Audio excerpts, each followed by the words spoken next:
Olá, aluno. Eu sou o professor Mário Monteiro. Essa é a disciplina de Psicologia do Desenvolvimento e da Aprendizagem. Essa é a unidade 2. Nessa unidade 2, nós vamos falar de Skinner, nós vamos falar de David Ausubel e nós vamos falar de Howard Gardner. Então, para iniciar, a gente vai falar de Skinner e o comportamentalismo. O comportamentalismo de Skinner, ele é uma teoria bastante difundida, às vezes mal interpretada, às vezes é conhecida de uma maneira superficial e por isso algumas pessoas talvez não se agrade muito com a teoria. Mas para aqueles que se aprofundam, é uma teoria extremamente atrativa por muitos instrumentos que ela oferece teoricamente, né? Skinner, ele foi um autor de vários livros na área da psicologia, um psicólogo dos Estados Unidos, né? Ele conduziu trabalhos pioneiros na psicologia experimental e ele foi aquele que cunhou o behaviorismo radical.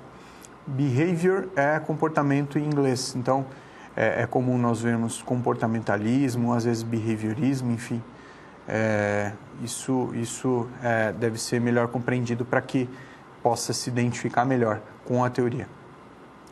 Esta abordagem ela busca compreender o comportamento em função da relação que se exerce com o meio, né? Entre a história filogenética, ou seja, a história da própria espécie, e a história ambiental do indivíduo. Então, dentro daquilo que ele tem como herança de uma história filogenética, ou seja, de toda a espécie humana, e a história pessoal, ambiental, a interação do sujeito com o ambiente, ele constrói todo um comportamento característico. E esse comportamento deve ser entendido em função dessa relação que se exerce com o meio, levando-se em consideração a própria história da espécie. Bom, o behaviorismo ou ciência do comportamento humano. Para falar do próprio Skinner, temos que voltar um pouquinho e entender que isso foi criado um pouquinho mais para trás, com características diferentes, esse comportamentalismo, mas características que o próprio Skinner poder aprofundar lá na frente, mas de uma maneira bastante interessante. Então, o Watson viveu de 1878 até 1958, ele propõe uma psicologia cujo objeto de estudo se desloca da mente, não é nada mental e passa a ser voltada mais para o comportamento e suas interações com o ambiente.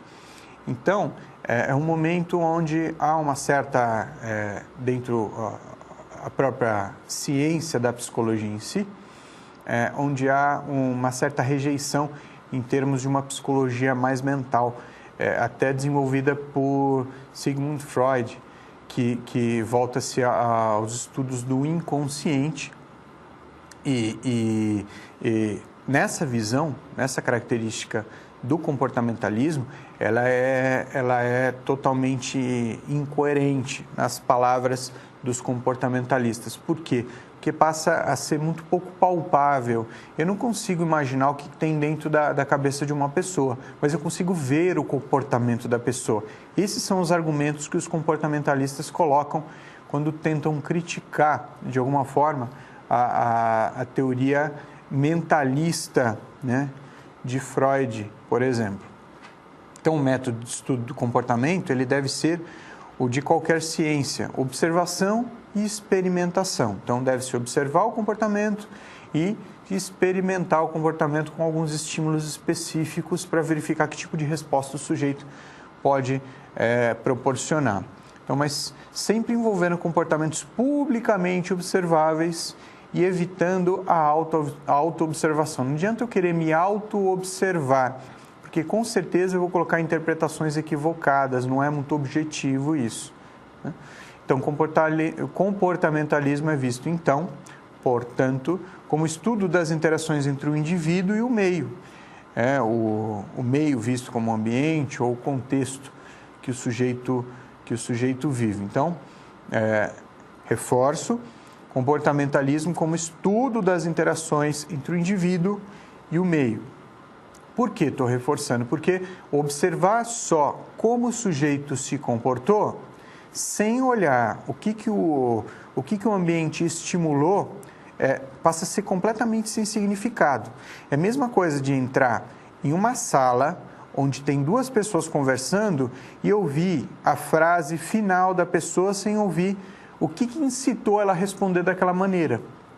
Às vezes, quando se pega o comportamento no final e não observou-se a relação que ele teve no ambiente, as trocas que ele teve no ambiente, não conseguimos compreender absolutamente nada do que aconteceu ali. Então, o comportamento só tem significado na relação que ele teve com o meio.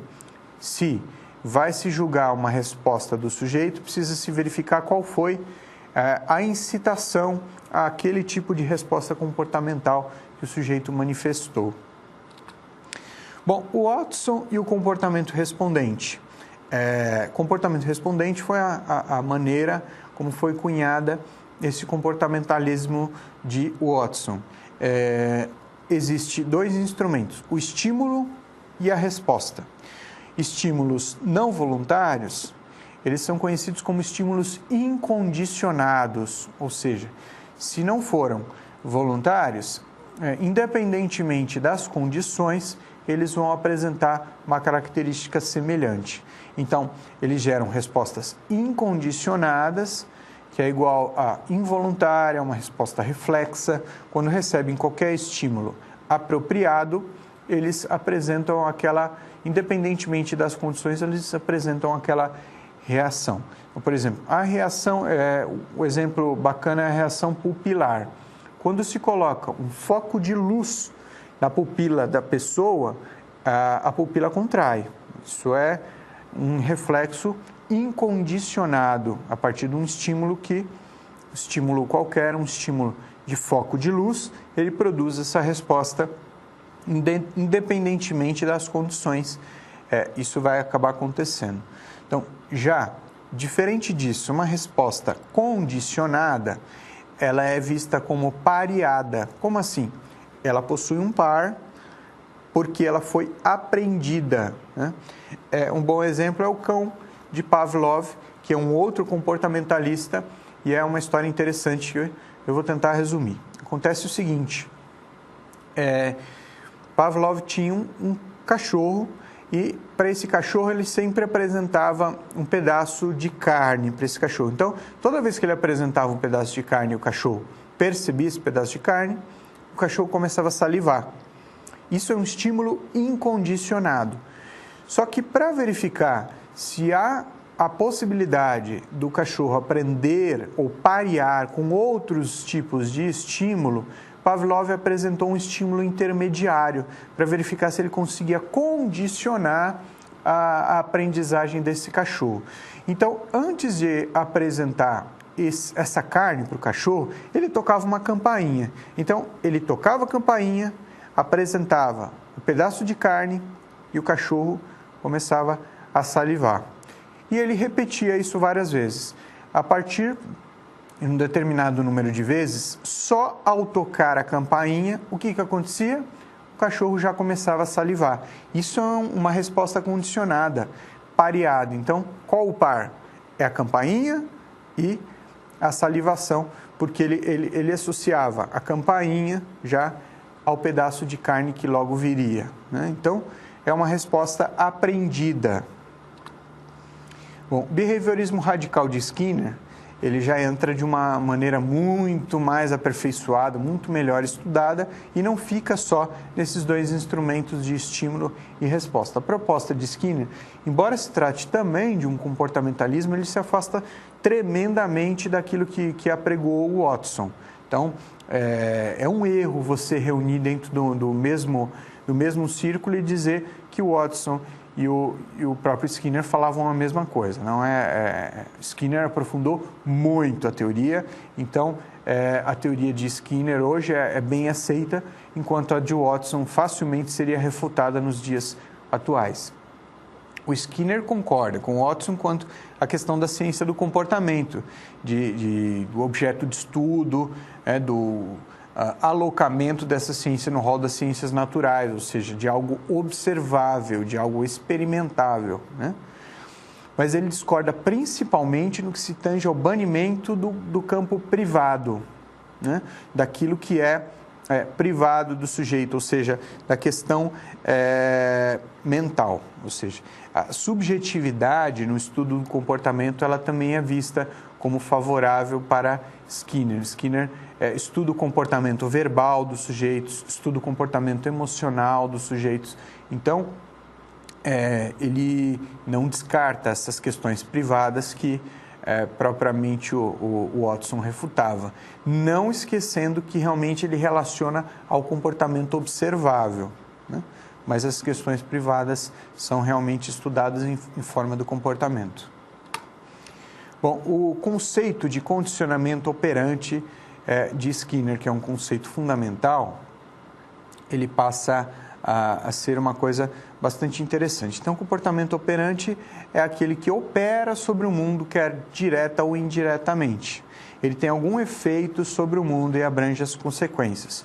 Ou seja, agora, na teoria de Skinner, como não tem apenas o estímulo e a resposta, ele abrange também o terceiro elemento, que é a consequência de tudo aquilo. Então, ele passa a operar sobre o mundo, tendo como veículo de avanço ou freio a própria consequência. Então, assim, essa consequência, também vista como forma de contingências, é também mais uma forma de contingência. Ele passa a ser um grau onde o comportamento do sujeito passa a ter uma forma de modulação de tudo isso, né? Então, o que são as contingências? É o mesmo de condições, todas as condições que o sujeito tem para se comportar da maneira como se comporta. Então, se refere, em geral, ao que se possa envolver o meio ou contexto do indivíduo e que se possa modificar seu comportamento, quer direta ou indiretamente, né? Então, o sujeito possui um determinado comportamento que antes teve um estímulo e que depois vai ter uma consequência, né? E que essa consequência passa a ser também uma forma de condição para se repetir ou não aquele tipo de comportamento. Vamos ao momento de interatividade. Bom, quais são os elementos importantes na teoria de Skinner? A letra A diz que é o bom comportamento e gratificação. A letra B é o mau comportamento e punição severa. A letra C é a prevenção, comportamento e observação. A letra D diz que é não prestar atenção aos detalhes do comportamento dos alunos. E a letra E diz que é o estímulo, resposta e consequência. Vamos pensar um pouquinho, em breve voltamos com a resposta.